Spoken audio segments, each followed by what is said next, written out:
next question says, long-run GDP growth is determined by which of the following? And so it says long-run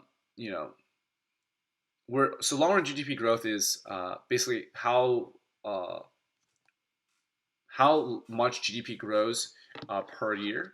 And so that's going to be a function of all the elements that make up productivity. And so there's going to be labor productivity, there's going to be how large the labor force is, there's going to be the investment in capital that is available, both human capital as well as physical capital.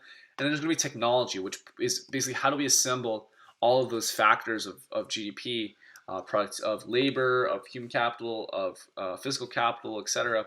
How do we put that all together in order to create actual output? And so technology is going to be one of those kind of multiplier effect variables.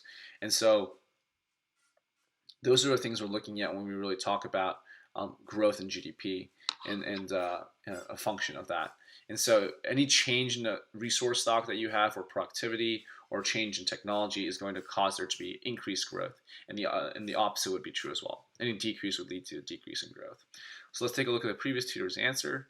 They said the long-run economic growth of a GDP of a country is determined by its capital stock, right? Labor force participation, labor productivity, and technology. So there's also like human capital and stuff like that. But yeah, this is good. They said the sustained increase in the quantity of goods and services produced in the economy is described as long-run growth.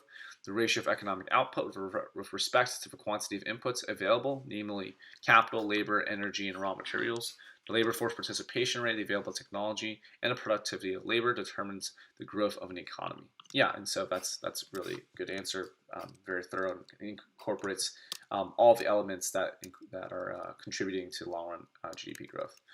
Great. Includes all the elements of long-run GDP growth.